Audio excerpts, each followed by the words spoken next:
আজ আমি আপনাদের করে দেখাবো পাতা পাতা খাজা। এই খাজাটা খাইতে খুবই মজা আর করাও অনেক সহজ। আমি কিভাবে খাজাটা করতেছি আপনারা স্টেপ বাই স্টেপ একটু দেখেন। আমি এখানে ১ কাপ ময়দা নিচ্ছি, আপনারা চাইলে আটাও নিতে পারবেন। তারপর পরিমাণ মতো আমি লবণ আর তেল দিয়ে এটাকে ডলে ডলে মেখে নিলাম।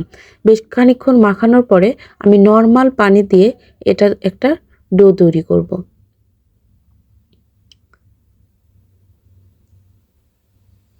একবারে পানি দিবেন না, একটু অল্প অল্প করে পানি দেওয়ার চেষ্টা করবেন।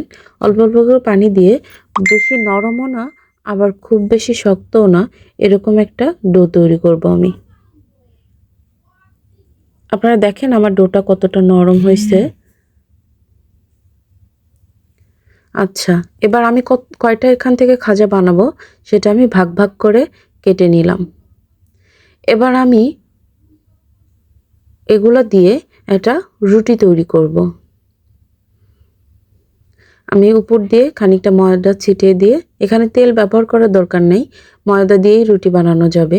তবে একটা জিনিস লক্ষ্য করতে হবে, এই রুটিটা কিন্তু গোল হবে না, এই রুটিটা একটু লম্বা করে বেলতে হবে। খুব বেশি পাতলা না আবার খুব বেশি মোটাও না, স্বাভাবিক রুটি যেরকম হয় ঠিক সেরকমভাবে এটাকে বেলে নিব।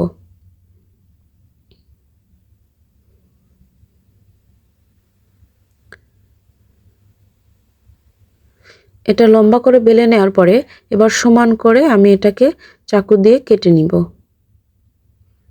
আমার পিঠাগুলো যেন সমান হয়, আমি যে পিঠার ভাঁজ দেবো সেগুলো প্রত্যেকটা যেন সমান হয়, এই কারণে আমি এটা চাকু দিয়ে সমান করে কেটে নিচ্ছি। এবার আপনারা একটু ভালো করে খেয়াল করবেন আমি এই ডিজাইনটা কিভাবে করতেছি।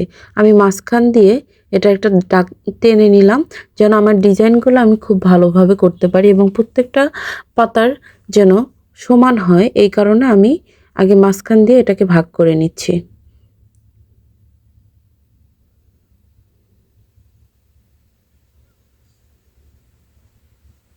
আপনারা একটু ধৈর্য সহকারে দেখেন আমি কিভাবে এই ডিজাইনটা করতেছি। এটা যদি টেনে টেনে দেখেন আপনারা আসলে বুঝবেন না যে এই ডিজাইনটা আসলে কিভাবে করা হয়। তারপর আপনাদের সময় যেন কম লাগে এই কারণে আমি ভিডিওটা একটু ফাস্ট করে দেওয়ার চেষ্টা করতেছি।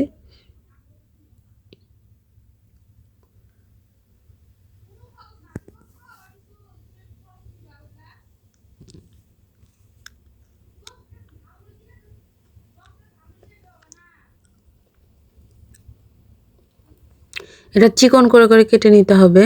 চিকন করে কেটে নিলে এই খাজার পাতাগুলো সুন্দর ভাঁজ ভাঁজ হয়ে থাকবে, দেখতে সুন্দর লাগবে। আমি পুরাটা এভাবে কেটে নিলাম। কেটে নেওয়ার পরে এটা আমি জয়েন দেওয়ার জন্য আমি দুই পাশে নর্মাল পানি এখানে দিয়ে দিব।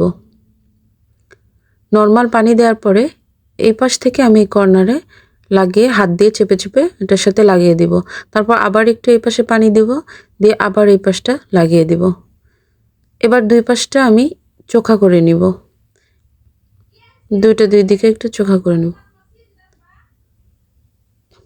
ডিজাইনটা আরেকটু সুন্দর করার জন্য আমি এটা ভিতর দিয়ে দিলাম। এবার দেখেন সুন্দর পাতার একটা শেপ চলে আসছে।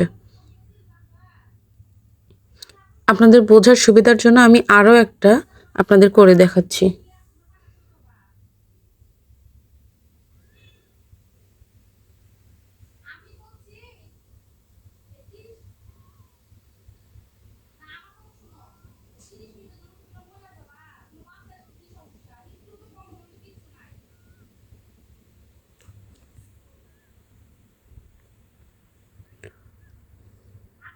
আমি কিভাবে লাগালাম একটু খেয়াল করে দেখেন। আমি এটা আবার ভিতর দিয়ে দিয়ে দিব, যে কোনো এক পাশটা ভিতর দিয়ে দিলেই সুন্দর একটা পাতার শেপ চলে আসবে। দেখেন আমি ঠিক এইভাবে প্রত্যেকটা রুটি বেলে নিব।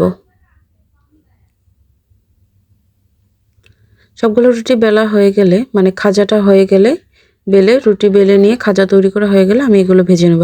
আমি প্রথমে বড় তিনটা দিলাম, দেওয়ার পরে এটা সামান্য একটু ভাজা হওয়ার পরে আমার বাদ বাকি যতগুলো ছিল ৬-৭টা খাজা আমি সবগুলোই একসঙ্গে এর মধ্যে দিয়ে দিব।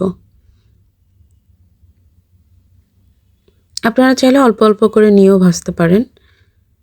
আমি সবগুলোই একসঙ্গে ভেজে নেব, এই কারণে আমি বড় 3টা আগে একটুখানি ভেজে নেওয়ার পরে সবগুলো দিয়ে একসঙ্গে ভেজে নেব।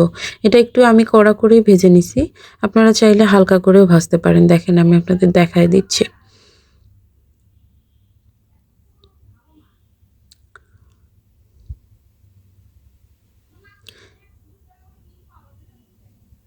এবার আমি এটাকে চিনির শিরায় দিব। আমার আগের দিনের শিরা একটু ছিল, আমি ওইটার মধ্যে আবার একটু পানি দিলাম, পানি দিয়ে একটু শিরা তৈরি করব। আর এগুলো দেখেন কত সুন্দর হয়েছে।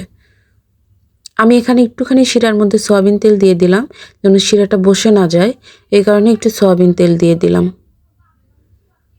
আমার শিরাগুলো হয়ে গেছে, আমি এবার এটাকে শিরার মধ্যে ডুবাবো। একটু খুব ভালোভাবে শিরার মধ্যে ডুবাতে হবে, যেন পুরাটা পাতা, যেহেতু এটা পাতা ভাজ ভাজ, প্রত্যেকটা ভাজের মধ্যে যেন সুন্দরভাবে শিরাটা যায়, তাহলে খাইতে অনেক মজা লাগবে।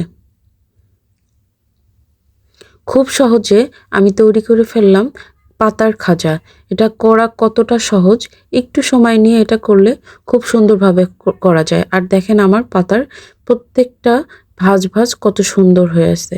আপনারা চাইলে যে কেউ এটা তৈরি করতে পারবেন। আমার রেসিপিটা যদি আপনাদের ভালো লেগে থাকে, তাহলে অবশ্যই আমার ভিডিওটাতে একটু লাইক দিবেন, আমার চ্যানেলটাকে সাবস্ক্রাইব করবেন, করে আমার পাশে থাকার চেষ্টা করবেন। আর আপনারা যদি এই রেসিপিটা ট্রাই করেন, অবশ্যই আমাকে কমেন্ট করে জানাবেন